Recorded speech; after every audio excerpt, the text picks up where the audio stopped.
Quand on manage des équipes créatives, on manage essentiellement des égos. Jonathan, il a fait des sacs de tout. Et il y en a, on a cru que ça allait devenir des trucs géniaux, c'est devenu des rien. Le plus gros écueil quand on crée des accessoires de mode, c'est de faire ou un produit qui n'a pas d'histoire, ou un produit qui est inutile. C'est inutile de faire un produit sans histoire.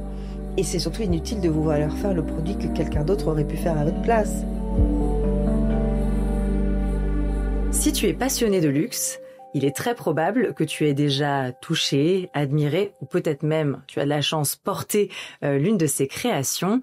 Elle est le bras droit des plus grands directeurs artistiques du secteur du luxe. Bonjour Marina, bienvenue dans le prisme du luxe. Comment vas-tu ? Très bien. Je suis ravie que tu puisses aujourd'hui partager toute ton expérience, ton expertise et puis un peu les backstage en fait de ce secteur très mystique. Ce que j'aimerais faire pour pouvoir commencer à te présenter, c'est qu'on fasse un petit jeu. C'est l'exercice du pitch. C'est un exercice qui est très connu en école ou dans des startups où en fait on doit donner l'essence de son projet en 1 minute chrono. Ouais, c'est short. Mais l'idée c'est que ce soit très spontané et que on le fasse en 2 temps. Donc le premier temps, tu vas pitcher ton métier à un étudiant. En fait, tu te trouves dans une école, tu croises un étudiant après une conférence et il te dit mais en fait toi Marina, c'est quoi ton métier ? Qu'est-ce que tu fais dans la vie ? Alors déjà, je lui répondrai que mon métier, c'est d'être au cœur d'un système très important qui est un relais. Et principalement, je suis à la droite du directeur artistique. Ça veut dire qu'à la droite du directeur artistique, je dois comprendre ce qu'il veut dire, protéger sa créativité et infuser dans les équipes sous lui, les équipes créatives, ses idées pour les fertiliser. Le deuxième aspect, qui est un aspect très important, je suis la personne qui pilote les projets parce que j'ai à ma charge le budget et le planning. Donc en fonction de ça, je suis en mesure de pouvoir donner des priorités. Et la troisième chose de mon métier, c'est un peu le métier de chef d'orchestre, c'est-à-dire que je dois coordonner les métiers autour pour pouvoir arriver à faire une collection en temps, en heure et au bon prix. Ok, c'est hyper clair. Et si maintenant tu disais ça à quelqu'un qui a un petit peu plus de bouteilles, quelqu'un qui fait partie d'un CODIR ou d'un COMEX, donc un comité de direction, je lui dirais que je suis donc toujours à la droite du directeur artistique, ça voilà, mais que le véritable métier, c'est de comprendre les enjeux. Parce que la stratégie d'une entreprise est claire, et pour arriver à cette stratégie, il faut coordonner ces métiers. Donc je suis une facilitatrice. Je suis une personne qui apporte des solutions, qui, de toutes les manières, protégera toujours la créativité du directeur artistique, mais je suis son radar. Qu'est-ce que ça veut dire protéger sa créativité ? Eh bien, je fais en sorte que ses idées arrivent comme il les a dans sa tête pour pouvoir défendre l'ADN de ce qu'il cherche à faire. C'est-à-dire que les compromis sont envisageables, et c'est très important, mais certains compromis doivent être protégés et défendus. Et ça, c'est vraiment pas le directeur artistique qui va monter au front, mais son bras droit. Donc c'est le laisser dans sa bulle pour que lui puisse en fait laisser émerger sa créativité et que toi t'arrives à faire cette traduction pour qu'il n'ait pas finalement une espèce de charge mentale, qu'il reste purement dans sa bulle. C'est vraiment ça. Oui, alors ça l'empêche, personne ne l'empêche d'être sur le terrain, de touch ground, parce que c'est très important que lui comprenne ce qui se passe aussi. Et c'est très important qu'il reste en relation avec ses équipes, qu'il reste en relation avec le monde, évidemment. Mais il y a certaines choses dont il doit être protégé. Et ça, c'est très important parce que, oui, il faut éliminer de la charge mentale. Et pourquoi tu as choisi de le faire dans le secteur du luxe en particulier ? J'étais là. En fait, j'étais là. C'est un métier il n'y a pas d'école pour faire ce métier. On devient directeur de studio ou directeur ou manager ou ce qu'on vous voulez. J'étais là et on m'a proposé de faire ce job parce que je pense que j'avais les compétences pour ça. Et on te l'a proposé pour ton premier stage ? T'as commencé dans le secteur du luxe dès ton premier stage ou t'avais déjà commencé ta carrière et un jour on t'a dit viens dans telle maison ?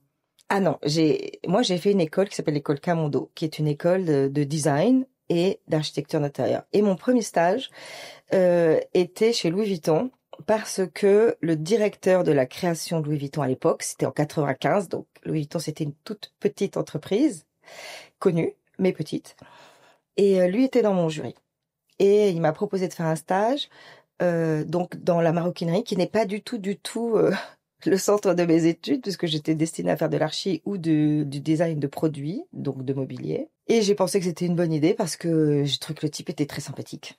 Et pourquoi pas? Et chez Louis Vuitton, qu'est-ce que t'as fait? En fait, c'était quoi ton job, puisque tu t'y prédestinais pas forcément, comme tu le disais? Pas du tout. Donc tu savais pas à quoi t'attendre. Qu'est-ce que t'as découvert en arrivant chez Louis Vuitton en stage? Alors d'abord, il y avait 5 designers dans l'équipe. Point. Et en revanche, une vingtaine de maroquiniers dans un bureau d'études. Donc, quand je suis arrivée, on a fait appel à mon esprit de designer. Le designer, c'est quelqu'un qui réfléchit à la fonctionnalité. Et donc, le directeur de la création à l'époque, qui s'appelait Xavier Dixot, lui est un designer. Et en fait, il conçoit des sacs comme il conçoit des objets. Je me prêtais aucun intérêt à ce genre de carrière ou en même temps de maison. Et puis, j'ai découvert ce que ça voulait dire qu'un métier artisanal, un métier de savoir-faire, d'excellence. Un métier d'excellence, quand je parle de l'artisanat, en tout cas là, en l'occurrence de la maroquinerie, c'est un métier qui est un métier qu'on apprend à l'école, mais qu'on masterise tout au long de sa vie, parce que c'est un métier qui lie le savoir-faire, la technique, tout ce que l'œil, la main, l'imaginaire apporte à ce produit. Donc ça n'est pas qu'une maîtrise de savoir-faire, c'est en même temps, c'est global. Et là, en l'occurrence, rencontrer des artisans de cette qualité-là, j'ai découvert quelque chose qui m'a ouvert un monde inimaginable, un monde des possibles en tout cas. Dans ta carrière ensuite, parce que ça t'a ouvert un tout nouveau monde, celui de l'artisanat, du savoir-faire, ce vers quoi tu te projetais pas forcément. Donc maintenant que t'es vraiment dans le bain de la maroquinerie, est-ce que c'est quelqu'un d'autre qui t'appelle et donc c'est un peu de la sérendipité et tu vas de chemin en chemin avec des chemins de traverse, ou bien t'as une idée un peu plus précise du parcours que t'as envie Pas du tout. Alors pas du tout. Là, je suis jeune, j'ai 25 ans. Je reste 3 ans chez Vuitton. Je dessine la ligne damier à l'époque, qui était un truc complètement fou, puisque c'est une ligne qui n'existait pas. Donc on confie cette ligne damier à un stagiaire, moi.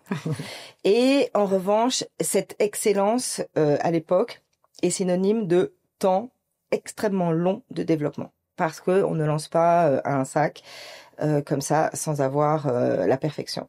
Donc moi, je trouve que c'est trop long. Et enfin très long pour moi. Et c'est donc quoi long à l'époque? Eh bien, entre un premier coup de crayon et les protos, les validations, il y a à peu près peut-être une année. Ok. Jusqu'à ce qu'ils sortent en boutique ou bien jusqu'à qu'ils sortent en boutique. Okay. C'est vraiment long. Et moi, je suis designer. Donc, que je dessine un sac ou que je dessine autre chose, je suis designer. Mais en revanche, j'ai une énorme appétence pour le métier de la main et pour ce qui est de l'artisanat. Et comme je suis jeune, je saisis les opportunités et on me propose un job chez Habitat, qui n'est pas du tout la même chose qu'un job chez Louis Vuitton. Chez Habitat, donc on change de secteur, on n'est plus dans l'accessoire de mode, on est dans le monde de la maison. Donc je switch d'environnement, de cadre, mais je cherche à retrouver ce que c'est que de travailler, de faire des objets avec ses mains. Et c'est tout à fait le cas d'Habitat, puisque Habitat travaille alors là dans le monde entier de façon extrêmement rapide pour sortir des collections avec des millions d'artisans. Et là, je découvre un monde fou. Donc, je voyage dans le monde entier pour aller checker mes protos qui ont été envoyés dans le monde entier pour avoir de la céramique du Japon, pour avoir des bougeoirs en lave volcanique du temple de Borobudur, pour avoir des paillassons extrêmement incroyables qui sont faits à Pondichéry, pour avoir... Voilà. Et c'est toi qui fais le sourcing des matières? Ça fait partie du métier designer, ou bien le designer, lui, il reste plutôt à l'état d'idéation, de technicité du produit, mais il va pas aller jusqu'au sourcing? Ah si, le designer va jusqu'au sourcing, parce que quand on dessine quelque chose ou quand on a quelque chose en tête, on imagine une texture, une couleur, une densité, un aspect. Il y a quand même des gens qui sont là pour apporter, alimenter ce qu'un designer a dans sa tête. Donc on dit, si tu voudrais que ce soit noir et un peu poreux, on peut faire ça comme ça. Et là, on irait là. On peut faire ça comme ça et on irait là. Et c'est qui ces éclaireurs un peu qui travaillent avec toi? Ce sont les chefs de produits, parce que eux connaissent très bien le terrain. Eux sont les personnes qui vont négocier les projets, pouvoir donner vie à vos idées. Et ils négocient ensuite tout, le timing, le prix, tout. Ok. Donc tu découvres le métier de la maroquinerie. Tu découvres l'univers du luxe, de l'artisanat, de l'excellence. Ensuite, tu te dis, ça va pas assez vite pour moi. J'ai besoin d'un peu plus d'intensité et de voir mes projets sortir plus vite. Donc, chez Habitat, est-ce que tu reviens au luxe? Je suis appelée par un grand décorateur qui s'appelle Alberto Pinto. Et lui, alors il a un grand cabinet de décoration, il a des projets incroyables qu'avec les gens les plus riches de ce monde.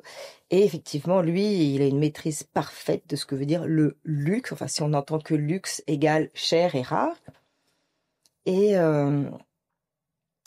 il a besoin de quelqu'un pour dessiner et faire naître un nouveau projet au sein de son agence qui est le partenariat. Donc, Alberto Pinto pour des marques françaises. C'est la naissance des collaborations, en fait. Oui. C'est les collabs. Ouais, c'est la naissance de la collab. Et lui, comme il voit que d'abord, il a énormément de chantiers et il va acheter des choses chez les autres.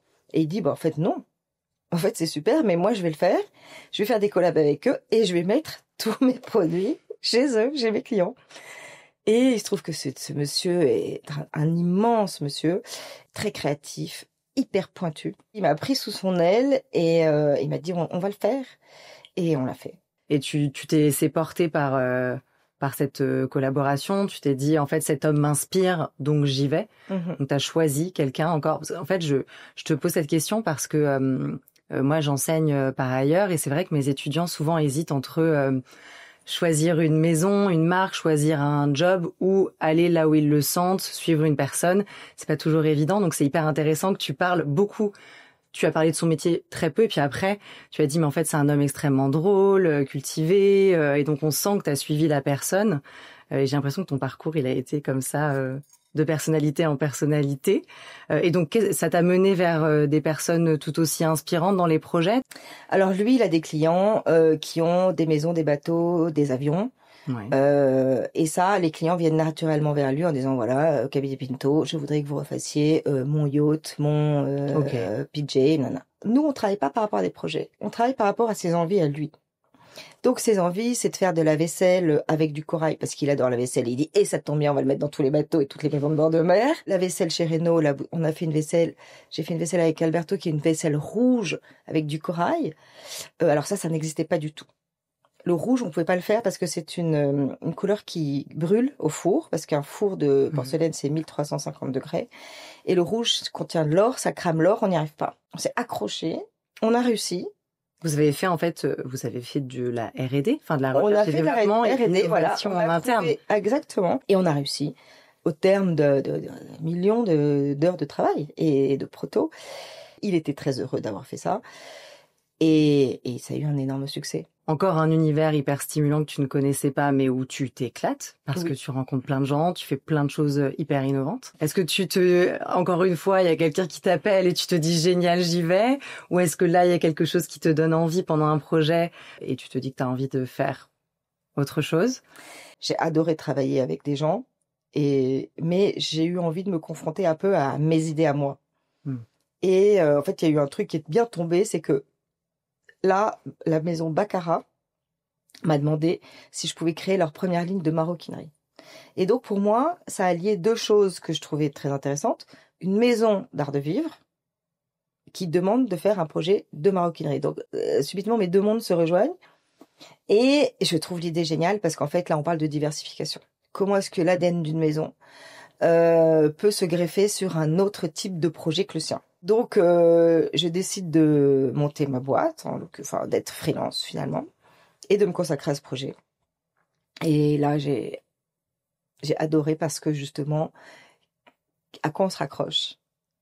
Qu'est-ce qu'on met en avant? Qu'est-ce que c'est que la maison Baccarat? Et quand tu dis, on a réfléchi avec tout le monde, on s'est demandé c'est quoi Baccarat, comment est-ce qu'on peut translater l'ADN de Baccarat qui est sur de la cristallerie, sur des sacs, sur de la maro, ça veut dire quoi? On s'est posé ces questions, ça veut dire que tu fais des sessions de brainstorming avec les personnes du patrimoine, les personnes du marketing, et donc tu participes à ça.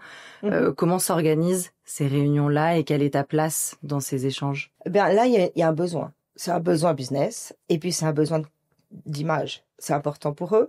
Il y a une autre question qui est très importante, c'est la faisabilité. Donc, on est obligé d'inclure des personnes qui sont des personnes techniques, qui sont, eux, responsables de la cristallerie, parce que on peut pas tout imaginer, on peut pas tout faire en cristal. Donc, il fallait allier un nouveau matériau pour eux, qui était j'imaginais du cuir, mais en même temps, on a fait des trucs en fourrure, hein, avec une technicité qui a ses limites. Donc, l'idée, c'était de savoir comment est-ce qu'on peut poser la limite, est-ce qu'on peut pousser cette limite, est-ce qu'on doit rester au contraire dans un cadre existant. Et comment on arbitre? Comment tu as arbitré? Vous avez arbitré tous ensemble? Moi, mon métier, c'est de faire des propositions créatives, c'est d'écouter et de comprendre ce qui se passe, quels sont les enjeux de chacun, quelles sont leurs priorités, et de faire des propositions créatives. De toutes les manières, on arrive toujours à un compromis finalement. Et à ce moment-là, comment tu nourris ta créativité? J'imagine que tu peux fouiller effectivement les archives, le patrimoine, mais au quotidien, tu nourris ta créativité comment? C'est parce que tu fais des expos, parce que tu t'intéresses à ce que font d'autres maisons? Qu'est-ce qui fait que tu es nourri? Puisque là, c'est ton sens créatif qui est sollicité, qui est demandé, c'est plus l'œil du DA que tu dois concrétiser. J'observe beaucoup, je me nourris beaucoup de mon quotidien, des gens, et puis je voyage aussi quand même pas mal, et ça, je dois dire que c'est quand même une nourriture assez précieuse pour moi, parce que ça nourrit mes sens. En fait, quand on voyage, on nourrit l'odorat, on nourrit l'ouïe, on nourrit le toucher. Je me fais comme des espèces de bibliothèques, et puis je crois que je suis une personne assez intuitive, donc...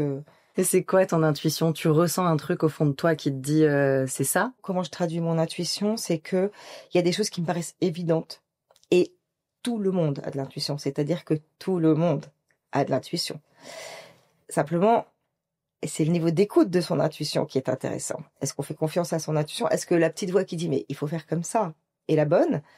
Et après, c'est dans l'évaluation de ce qu'on va laisser dans son oreille et ce qu'on va mettre à la poubelle. Et moi, je pense que depuis toujours, j'ai une écoute particulière de mon intuition. Et puis par expérience, j'imagine que tu as des blocs qui ont fait que j'ai écouté mon intuition, ça s'est bien passé, j'ai sorti le bon produit, j'ai eu la bonne idée, donc ça la valide. Ouais. Donc tu l'écoutes de plus en plus. Absolument. Je suis restée presque 10 ans freelance. Après cette expérience baccarat, j'ai travaillé pour beaucoup de maisons, notamment la maison Hermès en maroquinerie. J'ai commencé à travailler pour Petit H parce qu'il y avait une personne chez Hermès que je trouvais formidable. C'est une personne qui appartient à la famille Hermès. Et elle, son idée, c'était de se dire, bon, quand même, on est les meilleurs du monde dans un certain nombre de métiers, mais quand même, regardons la vérité en face, il y a des chutes. On gaspille, en fait. Et cette matière première qu'on va si précautionneusement sélectionner, ces artisans qui sont si talentueux, comment est-ce qu'on peut mettre ça de côté? C'est pas que c'était moche, c'était pas sélectionné comme numéro 1 pour le cuir pour faire un Birkin, un Kelly ou X sac. Tout ce qui est mis de côté, a un intérêt. Et l'idée, c'était d'aller trouver l'intérêt dans ce qui était mis de côté et de le recréer en racontant des histoires. C'est magique. Hermès, c'est quand même la maison de la poésie. C'est une maison très poétique. Tout le monde adore passer devant leur vitrine, surtout à Noël, mais elles sont toujours extraordinaires, notamment au Faubourg. Et donc là, on se dit, c'est le point culminant de la créativité. On vous donne des chutes de tissu. Qu'est-ce que ça vous inspire? Qu'est-ce que vous en faites? C'est de l'upcycling de luxe, en fait. Finalement, c'est assez novateur. Alors carrément. Parce qu'à l'époque, on parlait pas d'upcycling. Non, pas du tout. Ah, mais pas du tout. Mais non, c'est compliqué de dire que la maison Hermès jette. On dit, mais non, mais la maison Hermès ne jette pas. La maison Hermès recycle. Et c'est ça, la beauté. Et c'était complètement novateur. Ouais. Parce que d'abord, il faut assumer. Et ensuite, ce qui est super, c'est que ça laisse beaucoup de nourriture, en fait, pour des personnes, pour être créatifs. Pour moi, par exemple, quand on arrive dans un hangar de matériaux qui, entre guillemets, sont morts, puisqu'ils sont tous sur des étagères, l'idée, c'est de faire revivre ça et de les mettre bout à bout et de constituer une histoire pour qu'ils revivent, en fait. Et d'arriver à un moment, au bout de 10 ans, je me suis dit que finalement, j'avais besoin de challenge. J'avais besoin de consolider des choses ensemble. J'avais besoin de collectif. Et quand on est freelance, on est un peu seul. Et puis surtout, les décisions se prennent loin de nous. Et quelquefois, c'est difficile de laisser des projets et de les laisser en pâture à des maisons qui vont en faire ce qu'elles veulent et qui sont pas vraiment exactement ce dont on a envie. Et bon. Et donc, je suis rentrée chez l'OEV parce que je crois que ma carrière était très nourrie de choses diverses et surtout avec comme fil rouge le savoir-faire. Je te pose une question un peu ingénue, mais est-ce que tu as passé des entretiens ou est-ce qu'on est appelé parce qu'on a des contacts? Et dans les maisons, ce milieu du luxe est assez connu pour avoir énormément d'étapes. Est-ce que dans la direction artistique, c'est la même chose ou bien c'est un peu plus du relationnel, de la connexion et donc comme tu as travaillé avec un tel ou je te connais et c'est beaucoup moins processé? Je pense que oui, le réseau est quand même hyper important. Il y a d'abord la qualité reconnue de son travail. Et ça, c'est indéniable. C'est des choses qu'on a fait et c'est quelque chose sur lequel on peut s'appuyer. Et puis, il y a la personne humaine, c'est-à-dire qui on est vraiment. Comment est-ce qu'on est en mesure ou pas de tisser des liens sociaux ou comment est-ce qu'on est en mesure ou pas de faire envie aux autres. Donc là, en l'occurrence, pour l'UEV, déjà, j'avais quand même un bon CV, beaucoup de choses reconnues dans ma besace, comme étant des projets qui ont eu du succès. Et puis, je pense que je suis une personne assez sociable, donc je connais quand même pas... je connais des gens, je m'intéresse à eux beaucoup. Et quand il y a eu besoin de quelqu'un chez l'OEV, je l'ai su. Donc, j'ai... Comment tu l'as su? Mais parce que c'est un petit monde finalement. Moi, je m'intéressais déjà à la maison Loewe, d'abord parce que c'est une maison qui a un très très beau patrimoine, et ensuite parce qu'elle me paraissait un peu endormie. Ensuite, je connaissais des gens chez LVMH, donc j'ai su que la maison Loewe était en besoin en fait d'avoir des gens qui les accompagnent pour les nourrir.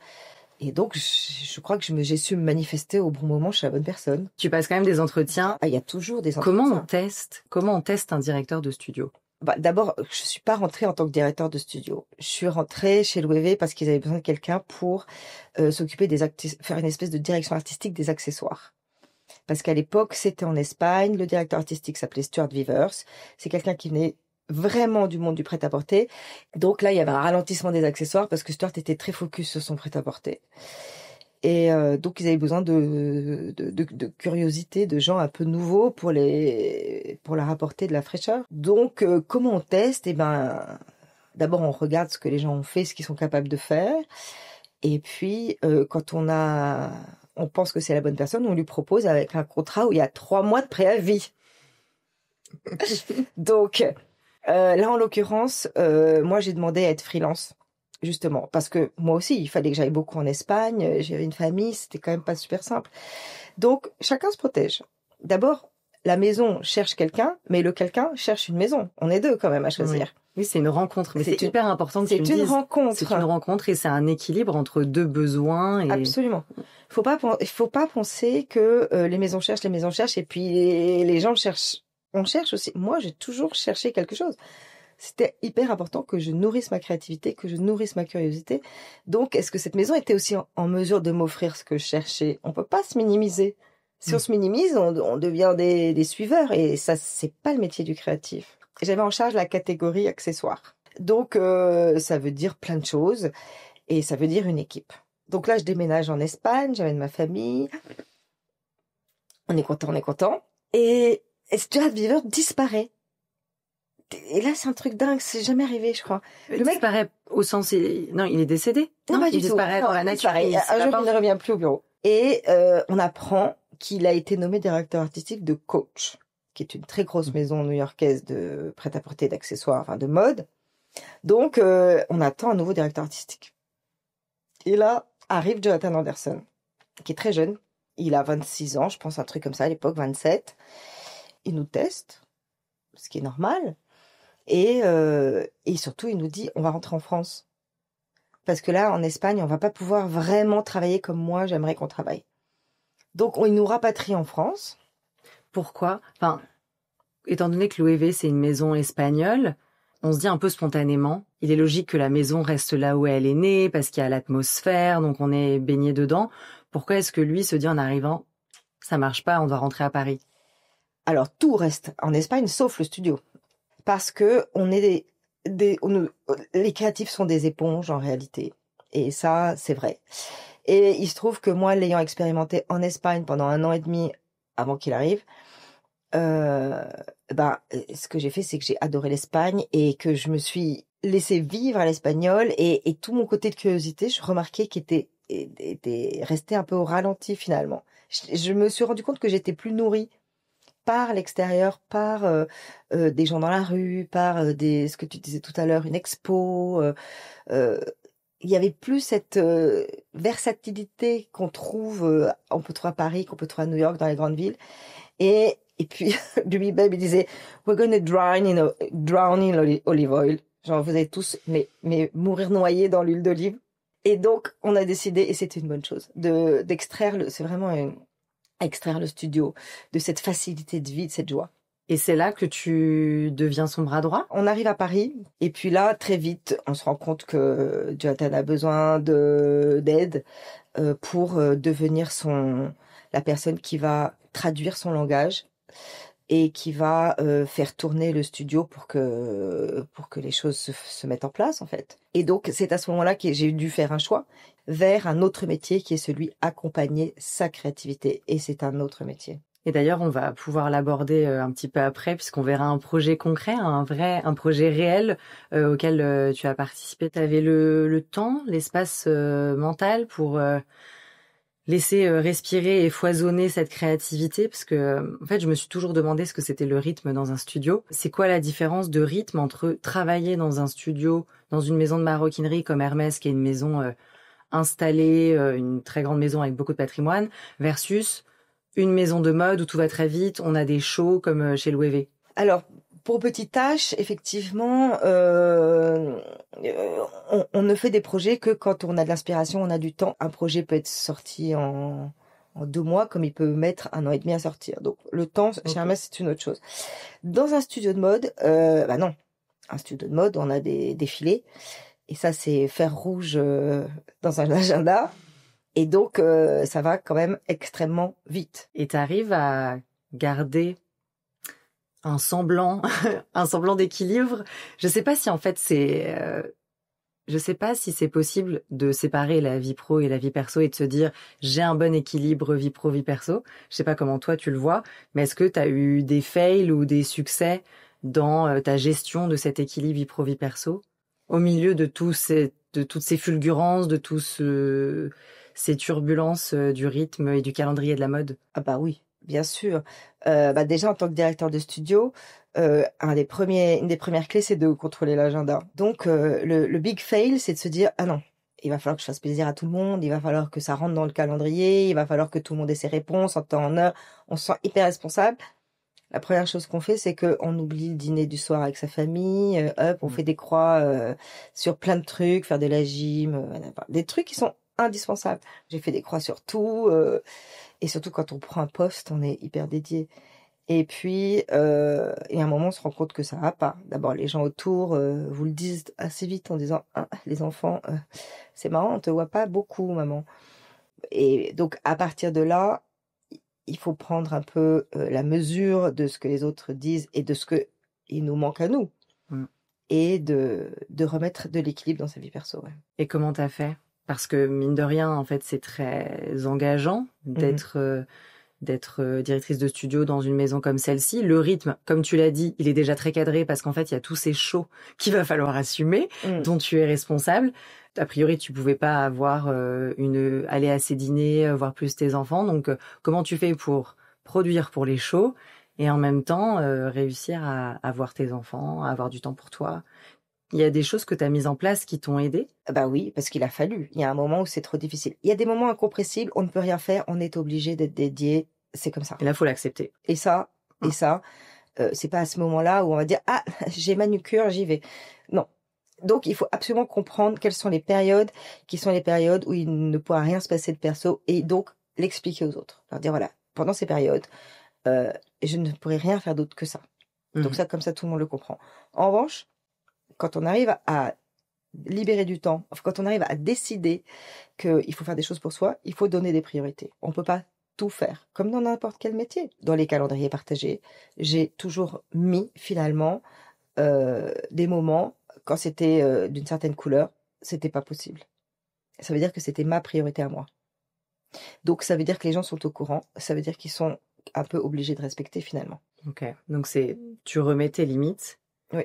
Et ton rôle, c'est aussi de cadrer les limites des autres parce que tu cales leurs agendas. En fait, j'avais envie d'amener le sujet du management parce que je me dis que au milieu de tout ce foisonnement créatif, au milieu de ce rythme hyper intense, toi, tu essaies de recadrer ton agenda, tu le cadres pour les autres. Il y a forcément un moment des frictions XY parce que vous travaillez avec plein d'équipes, parce qu'il y a des créatifs, parce que intensité du monde de la mode. Est-ce que tu as fait face à des situations en tant que manager qui étaient difficiles? J'imagine que oui, mais est-ce qu'il y en a une qui t'a marqué et tu as réussi à la gérer et tu veux nous en parler? Parce que c'est vrai que quand on est dans le monde du luxe, on se retrouve manager.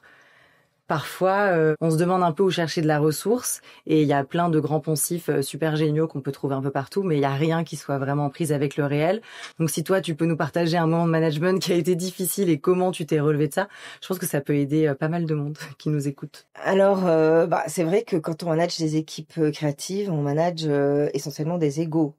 Donc, moi, je suis créative aussi, donc je sais très bien de quoi je parle finalement. Ce qu'on cherche à faire, on est là pour son service, on est là pour sa marque, on est là pour ses idées. Donc, tous ces petits soldats qui sont tous super, ils sont tous très créatifs et donc ils ont tous envie d'être vus. Et donc, conclusion, ça fait des clashs d'ego finalement. Moi, je peux pas être la maîtresse d'école. C'est très difficile. Donc, après avoir évidemment essayé beaucoup de techniques de management, qui sont de parler de leurs enjeux, qui sont de comprendre tout le côté émotionnel. Quand on n'y arrive pas, on n'y arrive pas. Et moi, je prétends pas être plus forte que les autres. Au contraire, je fais, dans ces cas-là, appel à l'extérieur et je demande à avoir des séances de coaching avec eux. Ok. Et ça, tu l'as demandé, t'en as parlé avec Jonathan, par exemple? Non, lui, je ne lui parle pas. Tu lui en parles pas? Ah non. Tu gères les backstage pour lui. On peut pas, si je commence à dire à quelqu'un, un directeur artistique, voilà, en plus de ta charge, il y a bidule et machin qui sont en train de s'écharper dans les cuisines. Et le pauvre, il veut même pas le savoir. Lui, ce qu'il veut, c'est que tout le monde est dédié derrière lui, en rang, pas du tout à ses ordres, parce qu'il s'en fout de ses ordres, mais derrière ses idées. Mais toute la cuisine, c'est du backstage. Okay. Et il y a des gens qui sont super qualifiés pour ça, qui sont des coachs. En réalité, moi, ce que j'ai vu, c'est il y a une réussite au bout. C'est que tout le monde arrive à comprendre pourquoi ils sont là et à comprendre le collectif. C'est parce qu'il y a un intermédiaire, tu penses que c'est ça qui joue aussi? C'est comme ça à la maison aussi, avec ces enfants qui se disputent, c'est pas les parents qui réussissent. C'est souvent quelqu'un de l'extérieur qui va changer l'attention et qui va faire comprendre qu'en fait, ces situations, c'est très situationnel. C'est pas ça qu'on cherche. On cherche à voir plus grand, on cherche à voir différemment. Et on cherche tous à savoir où est notre place. C'est ça la dispute, elle vient de là. Et un designer qui se dispute avec un autre designer, c'est parce qu'en fait sa place est mal gérée par rapport au regard paternaliste du directeur artistique. Je parle de gros moments de crise. Alors quelqu'un de l'extérieur vient faire un peu disruptif et il co-construit une nouvelle façon d'être dans le collectif. Dont tu fais partie aussi. Bien sûr. Moi, je m'interroge, je fais partie de ce collectif. Donc, en réalité, ça apporte des clés et on repart avec un nouveau trousseau de clés et des nouveaux enjeux et c'est quand même hyper sain. Alors, à propos des problématiques dans les équipes, des backstage, il y a un sujet qui est toujours très tabou, c'est celui de la rémunération, qui peut aussi créer des crispations et avoir des enjeux de management qui sont liés à la rémunération. C'est encore plus secret de parler de la rémunération des directeurs de studio et ou des directeurs artistiques, mais en particulier là sur les directeurs de studio.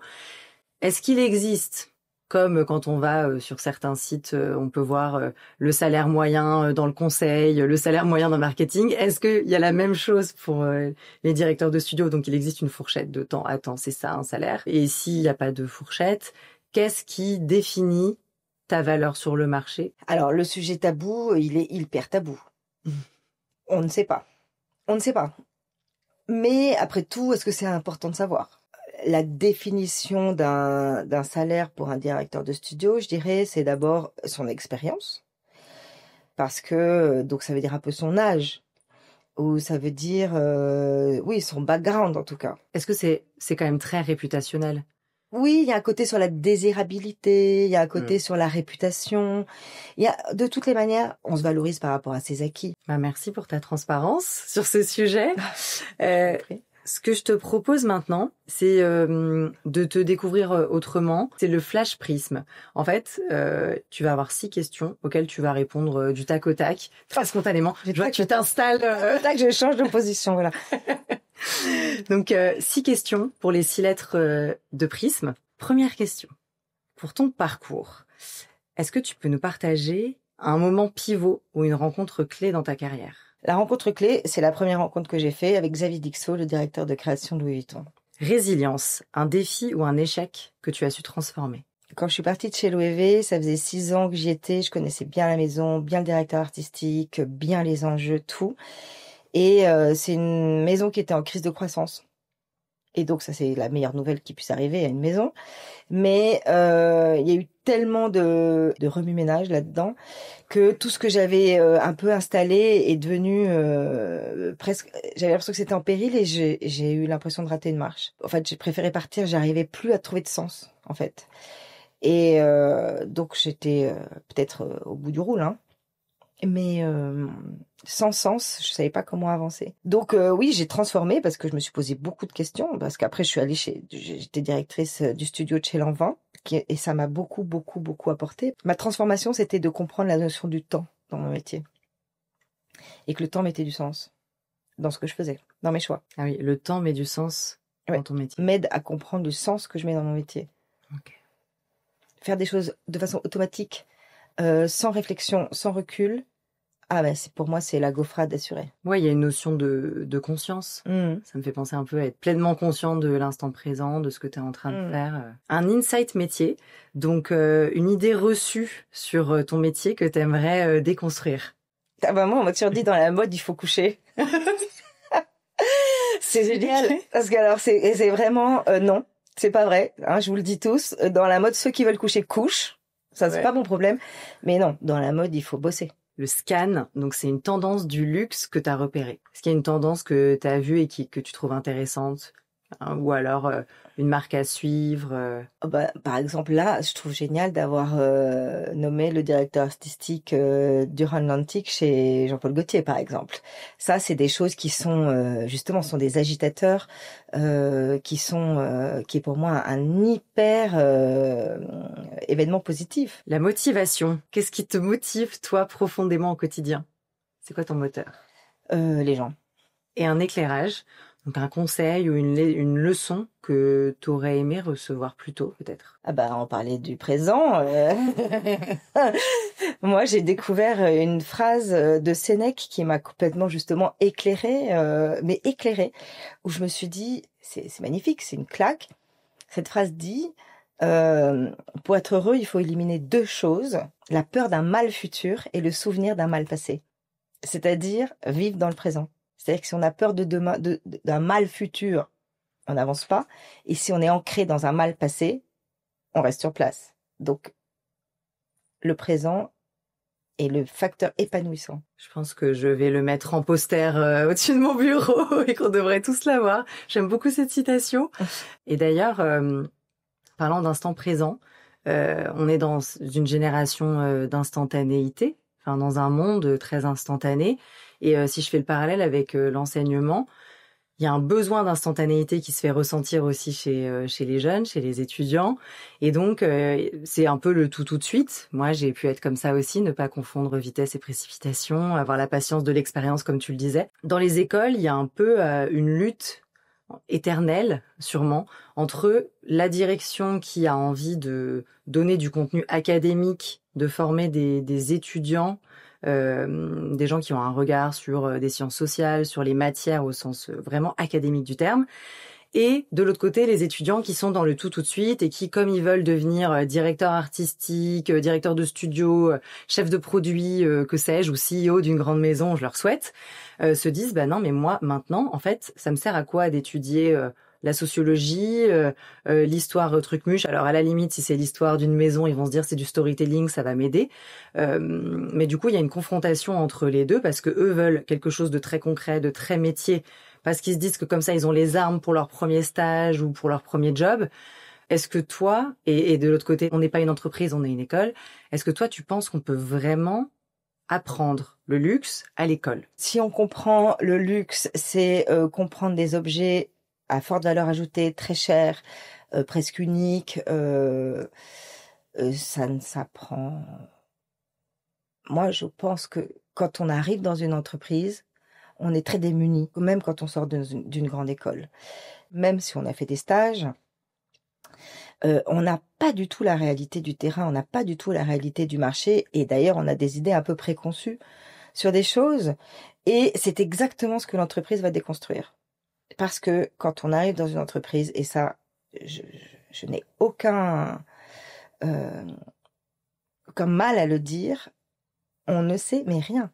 Donc le rôle de l'école, c'est de construire ce que l'entreprise va déconstruire? Oui, le rôle de l'école, c'est de construire et de donner la curiosité aux étudiants, de donner l'intérêt, de les apprendre, de leur apprendre à apprendre. C'est ça le rôle de l'école.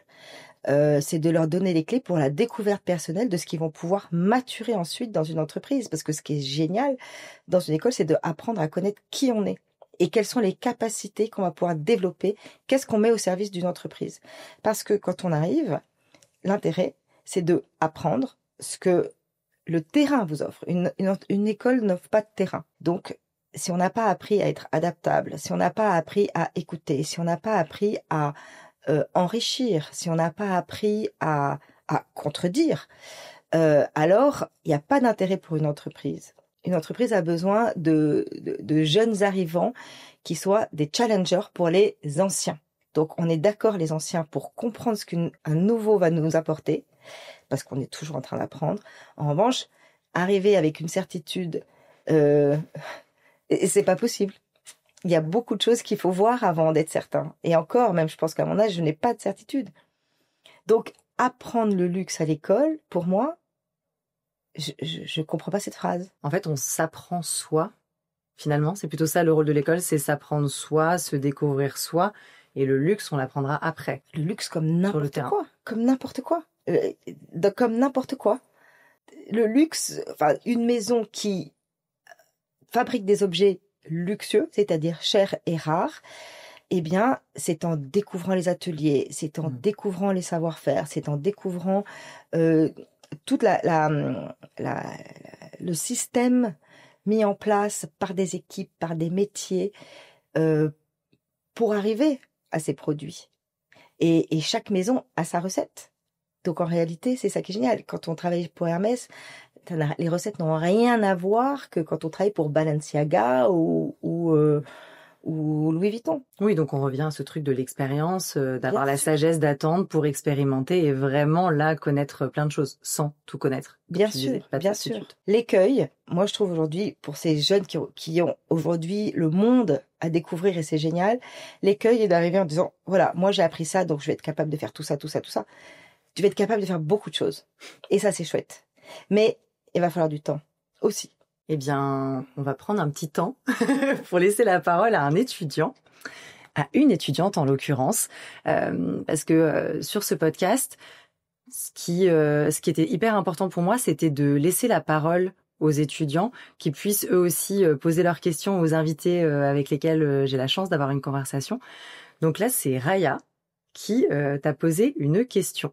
Bonjour Marina, je m'appelle Raya, je suis actuellement en césure en production événementielle et il y a 2 ans de cela, j'ai travaillé chez Lanvin, je sais que vous aussi, et étant là-bas, je m'étais demandé, vous en tant que directrice de studio, vous avez été vraiment au croisement de la création, de la production et de la direction, comment vous avez réussi à concilier des visions parfois complètement opposées et comment cela a joué dans votre prise de décision au quotidien? Merci beaucoup. Elle est étudiante où, Raya? Alors, Raya est étudiante à Sciences Po. D'accord. Elle a été mon étudiante, d'ailleurs. D'accord. Merci, Raya, pour cette question. C'est vrai que être directeur de studio, c'est être au cœur du réacteur.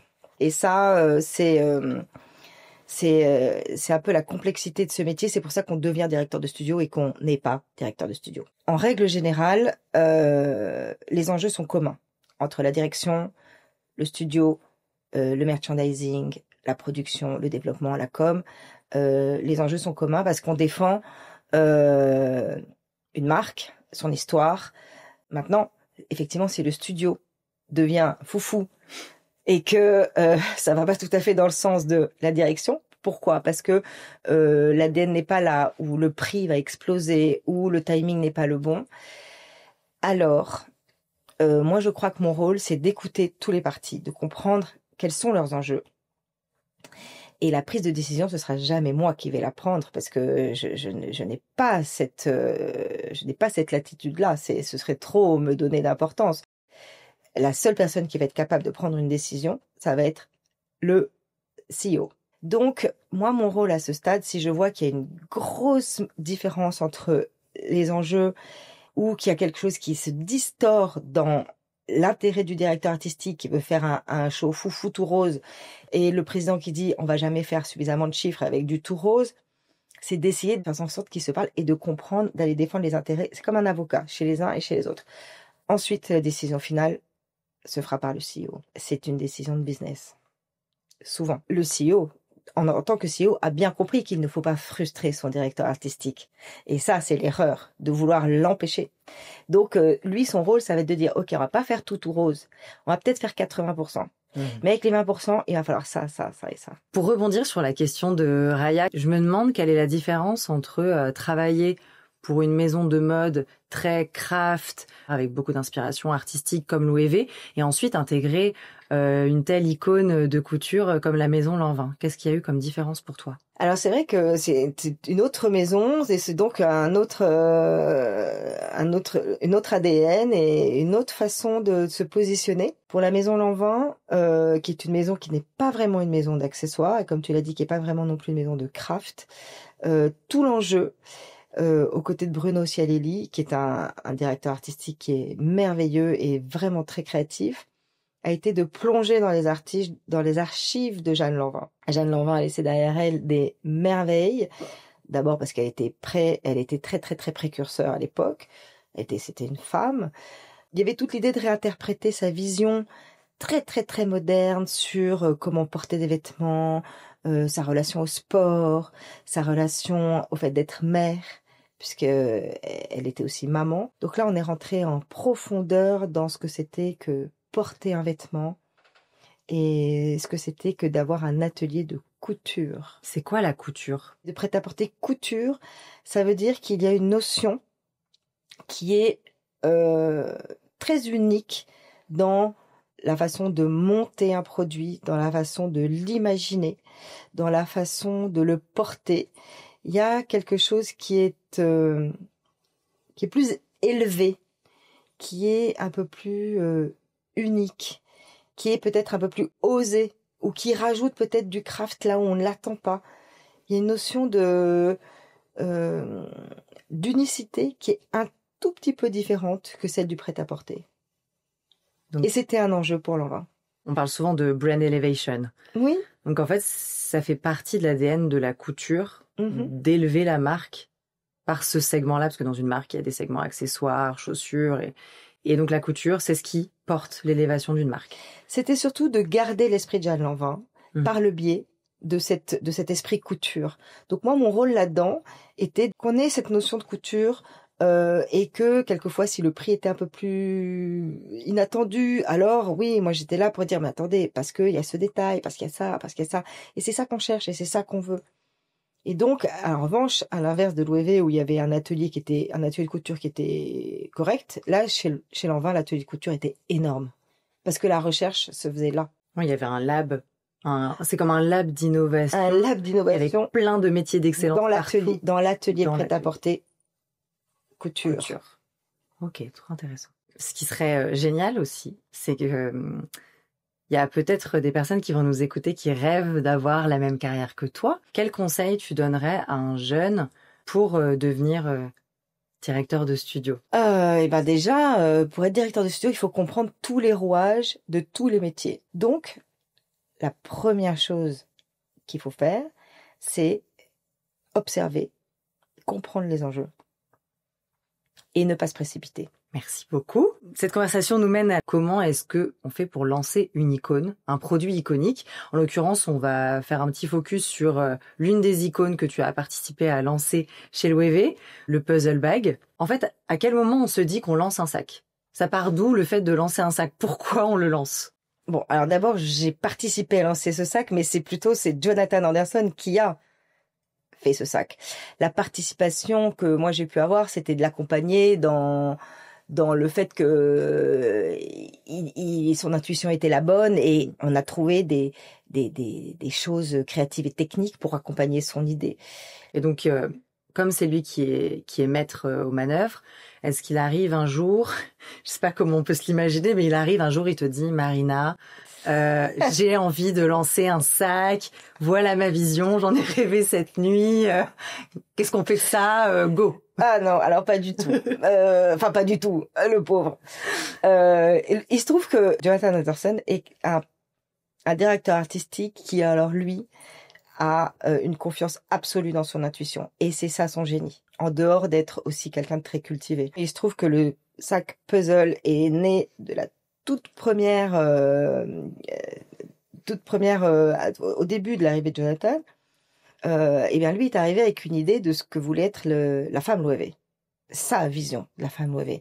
Et donc on crée pas un sac comme ça out of the blue, tiens, comme tu disais, j'en ai rêvé cette nuit, je vais faire un sac, pas du tout. Un sac, il accompagne une silhouette, il accompagne une femme dans sa vie et dans ses envies.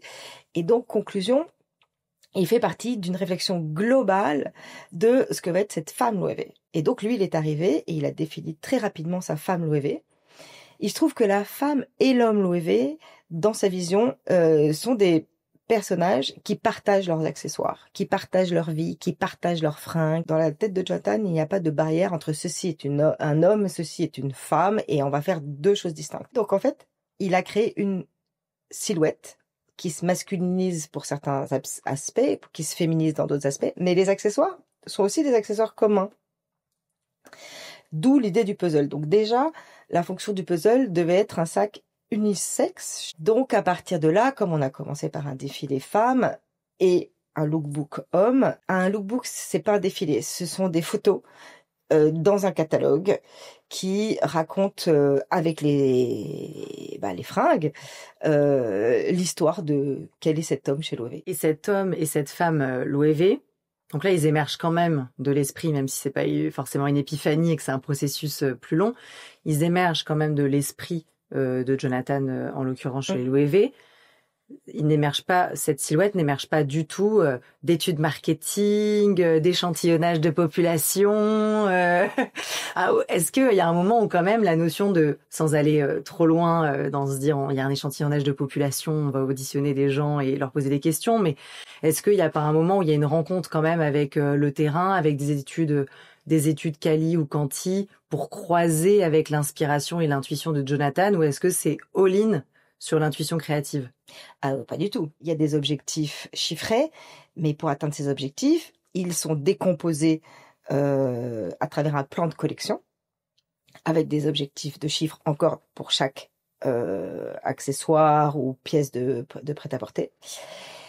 Et ça rencontre la vision d'un directeur artistique. Donc en réalité, le directeur artistique, quand il commence, il a une vision de cette femme ou de cet homme en disant voilà, moi je veux que cet homme, il raconte toute une histoire, je veux qu'elle fasse ci dans sa tête, elle a un métier, elle a pas de métier, elle voyage pas. Bon, tout ça c'est son histoire. C'est son persona. C'est son personnage, c'est l'ADN de cette silhouette, de cette femme. Et à côté de ça, cette femme, elle doit porter des vêtements et des accessoires qui correspondent à une grille de plan de collection. Ça fait partie du rôle du directeur de studio de faire des va-et-vient entre le besoin du business, de quoi on a besoin chez les merchandisers. Est-ce que ça va se refléter dans mon show? Oui, non. Ok, mais quels sont les petits frères et les petites sœurs qu'on va extraire de ce défilé pour qu'elles soient moins chères, plus portables, qui rentrent dans le plan de collection, qui va être, lui, en boutique. Moi, mon rôle de directeur de studio, c'est de faire le va-et-vient entre les besoins du directeur artistique pour exprimer sa créativité, les besoins du business pour comprendre comment on va articuler les objectifs chiffrés, et de faire en sorte que tout ce beau monde se rencontre. Mais en fait, mon rôle, c'est vraiment de faciliter cette conversation. Donc là, on va se dire que il y a eu la rencontre entre le plan de collection, l'input business et l'input créatif de Jonathan. Vous partez sur on lance un sac parce qu'il correspond à la silhouette et à cette femme Louis V, elle en a besoin. Comment ça se passe? Vous faites un brainstorming en vous disant réfléchissons autour de cette silhouette, ou alors il vous donne je sais pas, un tableau, quelque chose qui l'a inspiré en vous disant j'aimerais qu'il y ait un sac qui émerge de ça, et donc là tout le monde se met à fourmiller, c'est un peu comme dans les films. Alors c'est là où c'est vaste parce que tout est possible. Aujourd'hui, de plus en plus dans les studios, beaucoup de gens dessinent, mais beaucoup de gens prennent des choses existantes, les coupent, les déchirent, les recousent, les nouent. On prend un sac, on le met sous le bras. Est-ce que ce volume ça va? Est-ce qu'il faut plus petit, plus grand? En fait, on construit beaucoup les collections avec ce qu'on trouve en fait. Donc il y a des très beaux dessins et ça reste absolument indispensable, mais il y a aussi des choses qui s'inventent à partir de choses existantes. C'est pour ça on peut utiliser des vintage, on peut utiliser des choses. Jonathan plusieurs fois nous disait mais donne-moi ton pull. Attends mais oui. Alors il enlève la manche, il refait un truc. C'est parce que la créativité elle se nourrit de plein de choses. Et là, en l'occurrence, pour le puzzle, il y avait dans les salles de travail, ils sont bourrés de choses qui servent de source d'inspiration. Et là, il y a un sac écrasé au sol. Il prend le sac, il met ça sous le bras. Il dit voilà, il faudrait un truc un peu comme ça. Et puis il tire le sac, ça fait un peu accordéon. Il dit mais ça c'est génial comme idée. Il faudrait que ce soit un peu origami ce truc. J'adore quand il est à plat. On dirait qu'il est un vieux truc. Mais en même temps, quand on le sort, il a de la gueule. Enfin, tout ça. Et arrive une histoire. Elle est née. Ça colle bien dans sa silhouette. Ce sac doit se plier, doit être un peu volumineux. On aime bien quand il y a du volume. Il faut que ce soit fonctionnel. Ce sac qui ne ressemble absolument pas à un sac connu, on l'adore. Cette intuition, c'est la bonne. Il faut la suivre. Et donc, ça se met comme ça en entonnoir. On suit. Et puis, on arrive à un produit qui se rapproche de ce qu'il a dans sa tête. Et un sac, en l'occurrence celui-là, naît. Là, c'est hyper rapide. On dirait que c'est hyper rapide. Oui, pour le puzzle, c'est venu très vite. Il y a des allers-retours, des phases de validation avec Jonathan. Comment ça s'organise? Est-ce que c'est une espèce de grande salle de réunion? On fait une presse PowerPoint et on montre un peu où on en est. Plus on a des petits objets, des matières à montrer. Et il y a quand même le marketing qui vient pour valider. C'est quoi les grandes instances, les grandes étapes qui viennent sceller les étapes de création de ce sac? Déjà, on part avec une idée et de cette idée, on fait des protos. Et là, on ne parle qu'au studio. Les autres, ils ont rien à voir. On est dans notre bulle. Là, nous, on crée. On a besoin de validation de personne. Moi, je sais, en tant que mon oreille merchandising, je sais qu'il faut tel sac, tel genre, tel prix, tel target, tel machin, tel truc. On fait des protos parce qu'il faut valider la fonctionnalité. On dessine.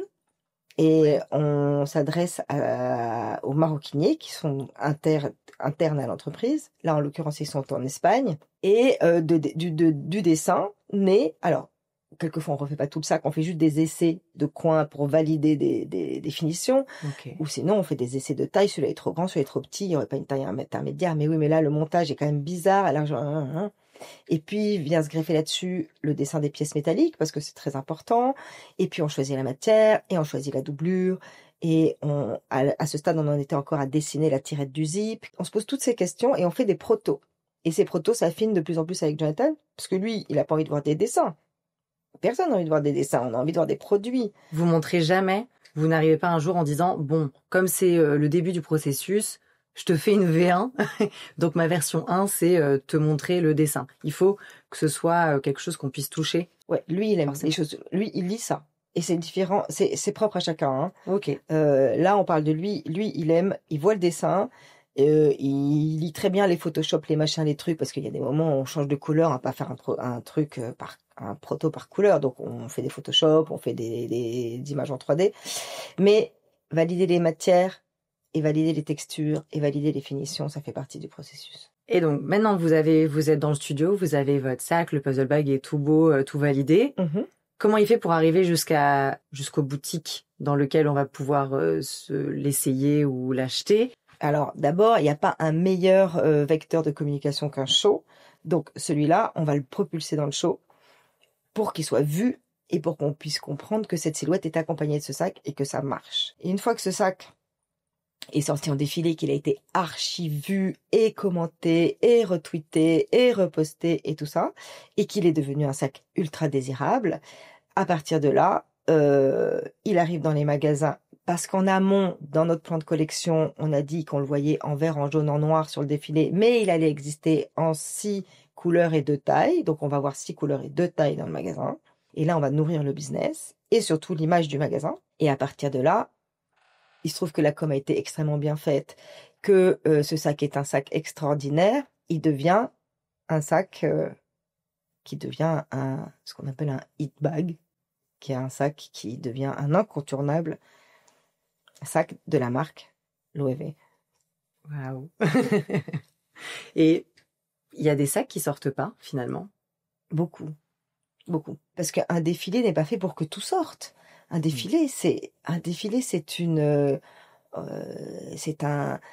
moment pour rêver, c'est un moment pour parler de son histoire, pour raconter des choses folles. Tout n'est pas voué dans un défilé à sortir. Au contraire, ça laisse des moments de rêverie formidables. Et là, c'est la partie business dans ces cas-là qui va dire c'est ces sacs-là qu'on veut, les autres, c'est plutôt de l'image, parce que le show, c'est de l'image, c'est positionner la maison. Là, il y a des discussions. En général, le directeur artistique peut dire « moi, je crois en ce sac et je veux ». Pour cette situation-là, le dernier mot était donné au directeur artistique. Mais si les arguments sont très forts au niveau du business, après il y a toutes ces discussions internes, mais il y a plein de sacs qui sortent pas. Ouais. C'est ces sacs qui peuvent orner un peu, décorer les studios et desquels vous allez vous inspirer pour la suite. Ouais, exactement. Ouais. Et on se dit, toutes les maisons, c'est super important d'avoir des frigos.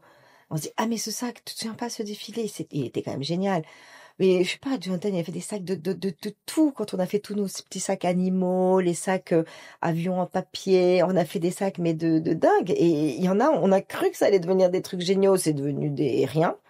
Et inversement, on n'aurait pas imaginé que bon, l'éléphant bag, on savait que ça allait être un succès, mais qu'il allait avoir ce succès-là, probablement pas. Et puis il y en a d'autres auxquels on croit vachement, et puis bof, ça se passe moins bien. Et il y a une frustration? Ou pas? Non, je crois qu'on passe à autre chose. Ouais. On s'est pas trop attardé sur les sacs qui, eux, sortent et qui marchent.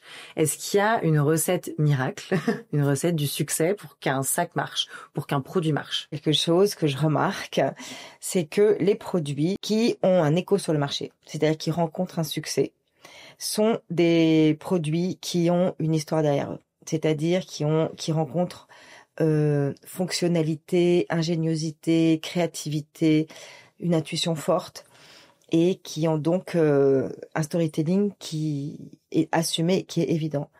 Un produit qui n'a pas d'histoire, qui est un Xème sac ou un Xème collier, en général, a assez vite une durée de vie limitée et n'a pas de succès parce que n'a rien à dire finalement. Je crois que le plus gros écueil quand on crée des accessoires de mode, c'est de faire ou un produit qui n'a pas d'histoire, ou un produit qui est inutile. C'est inutile de faire un produit sans histoire. Et c'est surtout inutile de vouloir faire le produit que quelqu'un d'autre aurait pu faire à votre place. Donc il faut réussir à ne pas être copiable. Il faut pas être copiable, il faut juste assumer son ADN, assumer ce qu'on a envie de dire, assumer qui on est. Vouloir faire le produit de quelqu'un d'autre, ça ne marche pas. Alors comment ça se passe quand il y a parce qu'il y a plein de DA qui passent de maison en maison. Mm-hmm. Comment tu souris, mais je pense que tu sens ma question arriver, qui mettent leurs pattes, mais il y a la rencontre entre leurs pattes et la maison, ils passent d'une maison à une autre.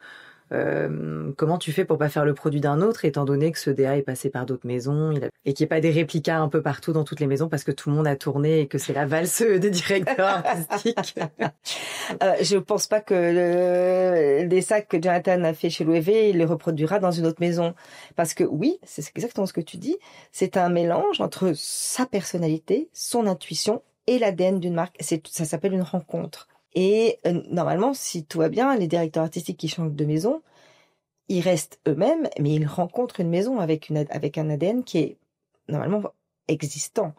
Donc, c'est là l'intelligence et la créativité, c'est de savoir s'adapter à l'ADN d'une maison en le retransformant par son prisme vers quelque chose qui sera une rencontre, qui sera un produit hybride entre qui cette personne est et qui est cette maison. Ça, c'est la recette et c'est, je crois véritablement comme ça, qu'on fait un produit qui trouve un écho sur le marché et surtout qui crée de la désirabilité. Il faut assumer des sacs bizarres comme le puzzle par exemple.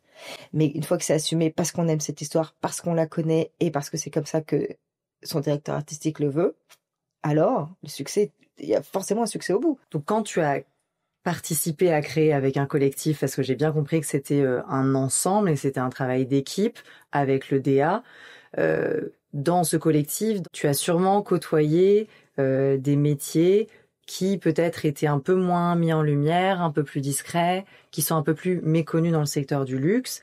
Et ce que je voudrais, c'est que on puisse mettre un coup de projecteur sur un métier qui, toi, te touche particulièrement ou que tu trouves crucial, essentiel dans l'écosystème du luxe aujourd'hui et qui est pas assez mis en avant ou qui est pas assez connu. Alors, je trouve qu'aujourd'hui, les métiers du savoir-faire sont quand même relativement bien mis en lumière aujourd'hui. Parce que les maisons ouvrent leurs portes et justement valorisent ces métiers qui sont des métiers essentiels dans leur chaîne de valeur. Je crois que mon métier de cœur, c'est le métier de la maroquinerie. C'est aussi comme ça que je suis rentrée dans cet univers. Quand j'ai rencontré les maroquiniers chez Vuitton, je crois que j'ai eu le regret de pas être artisan d'art.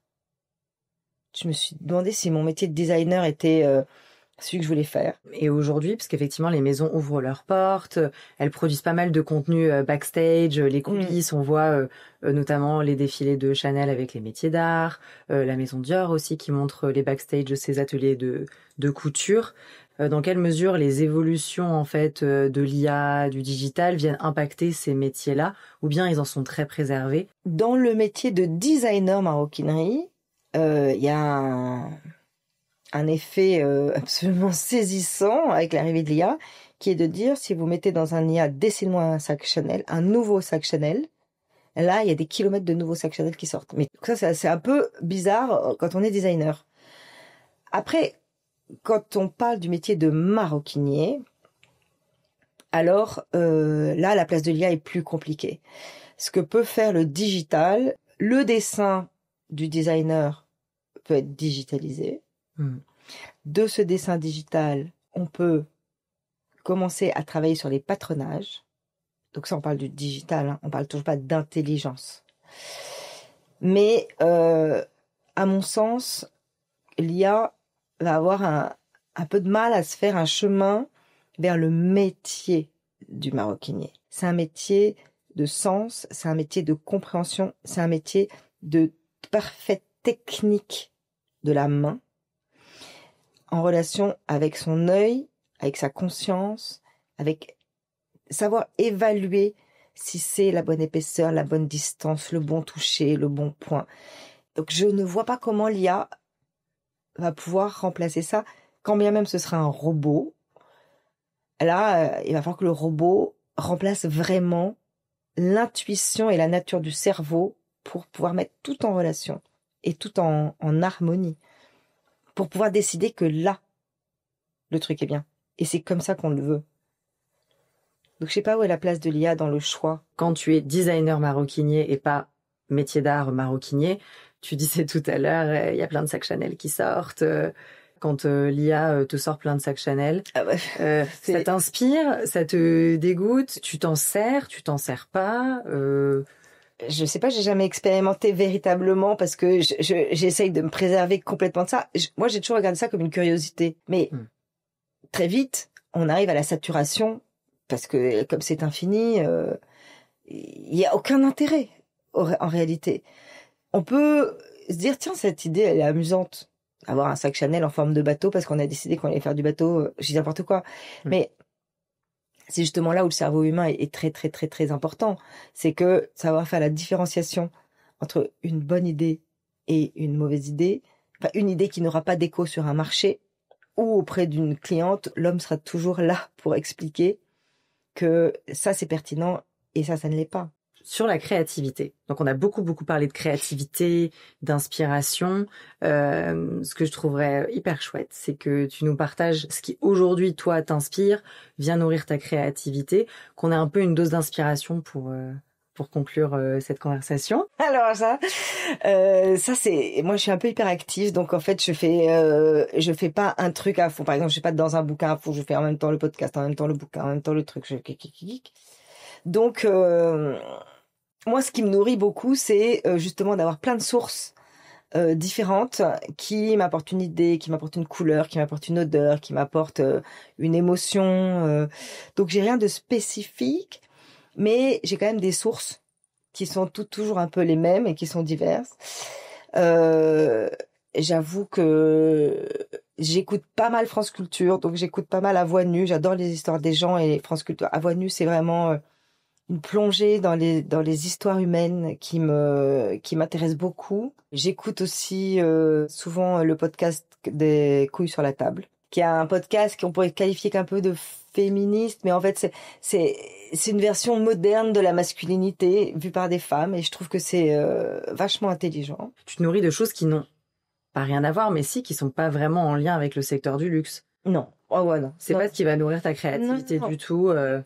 Bah non, parce que pour moi aujourd'hui le luxe c'est ma définition est très personnelle. Moi le luxe c'est d'avoir le temps de faire les choses et de mettre du temps là où tout le monde pense qu'il y en a pas, ce qui va permettre une forme d'élasticité dans le regard et dans la curiosité. Donc ça va produire quelque chose d'unique. Donc pour moi c'est ça le luxe véritablement. Il y a quelque chose qui est lié à la lenteur et au présent. C'est très beau ce que tu disais sur la lenteur, sur le temps qui est précieux.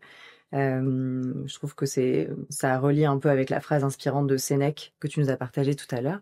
Est-ce qu'il y a un mantra que tu as, que tu gardes et qui te fait du bien, qui t'aide à te lever le matin, qui te fait avancer et que tu peux nous partager? Je trouve que c'est toujours chouette d'avoir des mantras, on peut les afficher, on peut se les répéter et ça aide à avancer dans la journée ou ça aide à avoir une espèce de guidance aussi. Oui, moi j'ai un mantra que je me répète très souvent et qui correspond à ma façon de vivre aujourd'hui. Et ce mantra, c'est marche et rêve. C'est la version très poétique de Marche ou crève. Ah. Voilà. C'est hyper beau. Marche et rêve. Marche et rêve. C'est l'éloge de la contemplation. Oui, c'est l'éloge déjà de la lenteur, parce que marcher, c'est pas courir. Et rêver, une grande forme de perméabilité. On a raison sur rien. D'abord, le principe, c'est pas d'avoir raison. C'est de se laisser surprendre par ce qui vient de l'extérieur et aussi de se laisser surprendre par ce qui vient de l'intérieur. Merci beaucoup Marina. Je crois qu'on a terminé cette très bonne conversation. Je voulais te remercier pour ton temps, pour ta générosité. Merci Solange de m'avoir accueillie. J'étais ravie de partager mon métier avec toi et avec tes auditeurs. Merci. Merci, à très bientôt. Oui, j'espère. Merci pour ton écoute. Si tu as apprécié cet épisode, pense à le partager ou à lui donner 5 étoiles. Et si tu souhaites exprimer ton ressenti, tes réflexions ou tes envies pour les prochains épisodes, n'hésite pas à m'écrire. À très vite dans le Prisme du Luxe.